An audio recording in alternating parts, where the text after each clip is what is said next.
guys, so we're headed out to another tool rescue. We're probably 50 miles from Charlotte, North Carolina. So it's a good little ride today. Been going since 4 o'clock this morning. It's like 7:30. I'm looking for some place to stop and eat some breakfast. So I'm gonna take you along for the ride and do some videoing here and there. But right now we're just cruising down 71 or 77, I'm sorry, here in South Carolina. Traffic's light. Got the old iron hauler following us back there, and everything's going good. So I'll keep you updated. Well, everything's going good. So what we're going to get is something that's been on my bucket list for a long time, and I got a call again and was offered a machine, and I couldn't turn it down. I know it's going to be a long ride, about 8.5, 9 hours both ways, but couldn't turn it down. So turn it back off now. I'm going to update you a little bit later on and give you some clues to what we're getting. All right, guys, so we've made it here to up in Virginia, and you're gonna walk. I'm gonna walk in and look at this machine for the first time, and you're gonna walk in with me. Okay, guys. So, like I said, I had been looking for a machine for a while, a certain machine to fill one of my quest lists, and y'all ready? Ta-da! It's a Putnam planer, probably 1860s, 1870s. All the ornate casting on it.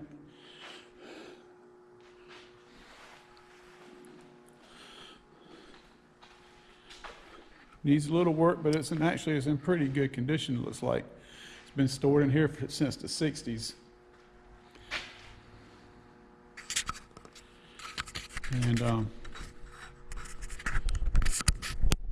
hey guys, I'm here with Phil Munger. I got a call a few days ago from Keith Rucker, or actually a text message, and Keith said that was wondering if I was still looking for a planer. And the only thing I could say is, yeah. I mean, I didn't say it quite that way, but yeah. But anyway, Phil here has a planer. He's clearing out this shop. This was his dad's shop, and this was his dad's planer. And I got Phil here. I wanted to. You said he bought it in like 52? About 62. 62? Somewhere in there. Not okay. Sure exactly. And he ran it making part for excavating equipment and things like that. Now he's got a whole shop full of stuff here, but the planer right now is my main interest. There's actually a couple more tools that I'm coming back. Yeah, I'm coming back 9 hours to get. So they're worth it. Anyway, I've been looking for a planer. As you know, I've been trying to put together a line shaft shop in one of my shops, or either build a new shop for a line shaft shop. This is one of the tools that will help complete that task. I've got a shaper, I've got a planer, I've got a lathe, and I've got a mill, and a couple of drill presses that I got already at the house, and I got a little Hardage cataract lathe. There's a few things that I've already have, and there's a couple of things I'm still missing, but this right here is going to be a nice addition. And the thing is, this is one of the best machines, the best looking machines. Now it's a little dirty and rusty, got some bird droppings on it, but looking at the ways and how everything is working, this is actually one of the better machines that I've picked up in my journeys. Now we're dating this. It's a Putnam Machine Company planer. It's 24 inches by I think 7 or 8 feet. We're guessing 1860s to 1880. Something like that. Yeah, I looked in Putnam's catalog, or in some of the Kenneth Cope's book, and this is one of the first machines. This style machine is one of the first ones that Putnam actually built. And all it says in the Kenneth Cope, not after 1865, I think is the way it worded. or something like that's when they started. But anyway, there's some real ornate work. I'm gonna step over here. I'm gonna bring the camera in. This thing was built back when people cared about what they did. I mean, we don't have that anymore. Now we have value engineering. Everything's going to last 10 years or so, and they're going to delete it out of the world. But just look at the work, the time, all the coping and all the scroll work that was put in this casting. It's unbelievable. This is a beautiful machine. And you know what? This machine's probably going to get restored just like it is. Just cleaned up a little bit. And I mean, it's like any other antique that you, it's a shame to have to recoat it, let it have its natural beauty. Well, anyway, we're going to get back to taking it apart. We've already taken down the line shaft, and I just wanted to stop a minute and try to get a little bit of the story. Did you ever run it? I run it just a tiny bit, not much. Good. That's cool. All right, guys, we'll be back in a little while. All right, guys, we made it all the way back to Georgia here at the Backyard Machine Shop, and no problems whatsoever. About 11-hour drive with 2 stops for lunch, or stop for breakfast and stop for lunch, a couple of gas stops, and a couple of other stops. Anyway, we made it back. I shot some video when I got back yesterday afternoon. I was in kind of a rush. I had to be somewhere for a meeting about 30 minutes after I got back, but I did shoot a little video. Some of it I did right, some of it didn't take. Now I got a new camera, and been trying to learn a few things with it. I guess I had it set up wrong.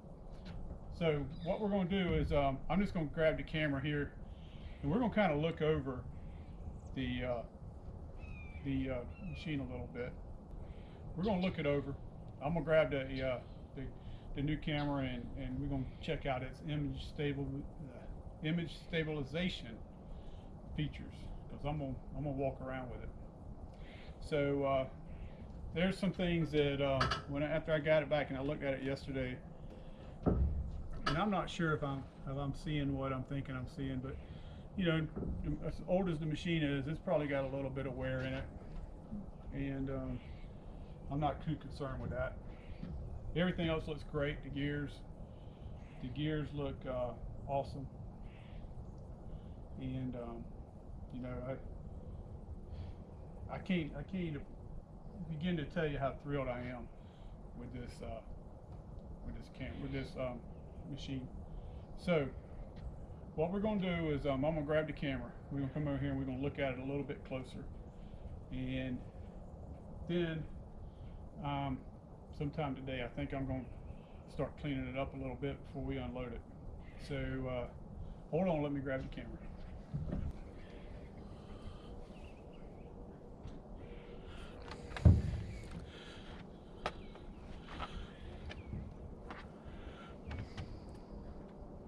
So all right, guys, so the first thing that we're going to look at is we're going to look at these ways, and I'm gonna get you in here close. Now yesterday I cleaned them up a little bit, just a little area right here, and this side actually looks real good. It's got a little scoring in it in there. That's no problem. That's typical for machine tools.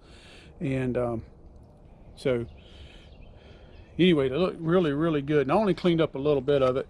And if you want to pan down, you can see what's this side here has had a little bit of moisture, looks like, got into it. The other side looks real good. I mean, and that's nothing. That'll clean right up. Okay.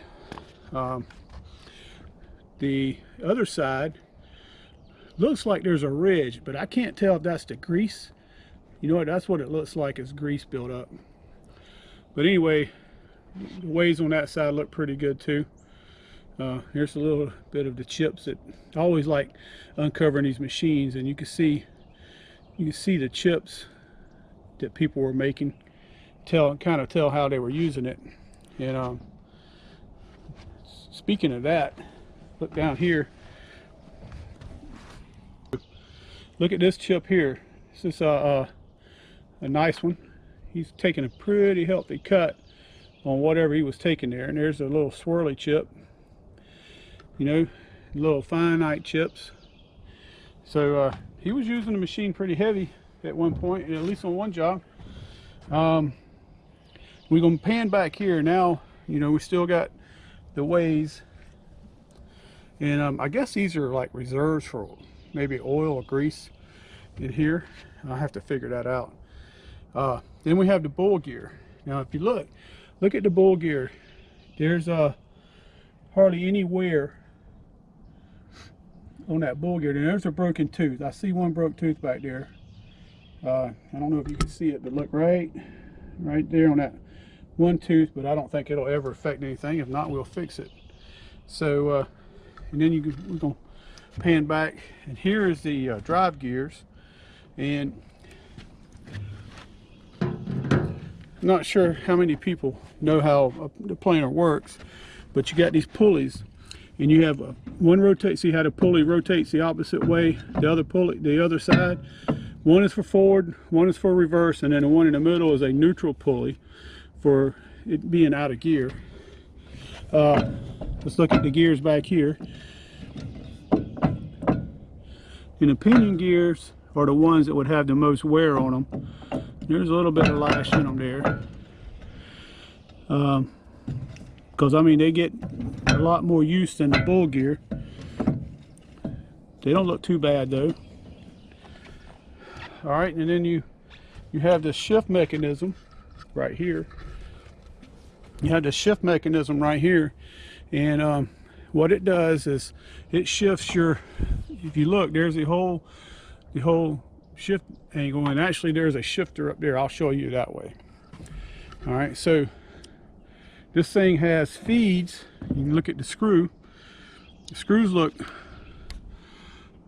real good. I don't see a whole lot of wear in the screw. And that's the elevation screws. There's one on each side. And then here's your the screw that drives the tool sideways or laterally. You have a pretty hefty tool block there with a clapper. And your feed screw on the top looks to be in pretty good shape. I mean, all these are froze up. I haven't freed them up yet.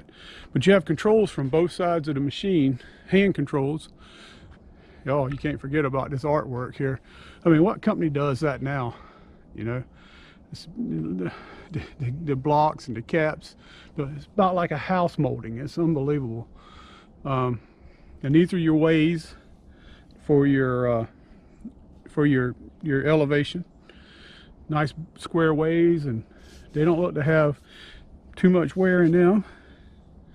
Okay. All right, so let's rotate around to the other side. Oh, all right, guys. So we're having all kind of issues with this GoPro. I'm gonna have to read more of that instruction book that ain't very good. Sounds like we got us a visitor coming in. He's probably coming right over the top of the trees. Looks like that's an air ambulance. So I hope nobody's hurt. Well, anyway, we'll get back to this. We'll get back to the camera here, or to the machine. Like I was saying, these pulleys are extra wide because the belts have to shift back and forth on them. This one shifts from the drive. That one shifts from and drives the machine itself. Now, if you look, our shafting, it looks just as good as the other one. It looks like it needs to have some bearings work done to it. They look a little loose. Here in the back of the truck, we have another piece, another shaft, and this is kind of a jack shaft that was set up to drive the machine. And like I said, I hadn't unloaded anything. I come in last night and pretty much stopped. Now here's our tool post. Looks like he's got it might be an inserted carbide. I don't know. It's kind of like a finished tool in there. That's a pretty healthy tool post. Here's the belts that drive the machine itself. Well, anyway, I just wanted to shoot a little short video, kind of letting you know that we made it home. And like I said, here's the shift mechanism. I can't budge it. All right, guys, so if you look at this side here, this is your feed rods. Now it looks like somebody maybe modified that one. I don't know. We'll have to see. But you have your longitudinal feed here. You have some little dogs that engage it, and right now it ain't moving. And then you got your elevation feed right there, and all that comes together here. Then it's controlled here by this rod. It's kind of like the shaper, the G&E control, and that just rocks and turns and controls the gears here. They all look real good shape. Looks like we got a winner here, you know. Now I don't know if these are original or not, but they got some little wood plugs for your oilers. And that cage right there was a guard that went over the pulleys on the other side, so we threw it up on the trailer. If you look here at the side of the casting, how the little trim work is done in there. All right. So all right, guys. So I just wanted to let everybody know that we got it home, and it's a good trip. I got to go back and pick up 2 more things next couple weeks. Probably will do it this week coming up. We got to get this offloaded first, though. Anyway, from the Backyard Machine Shop. So long.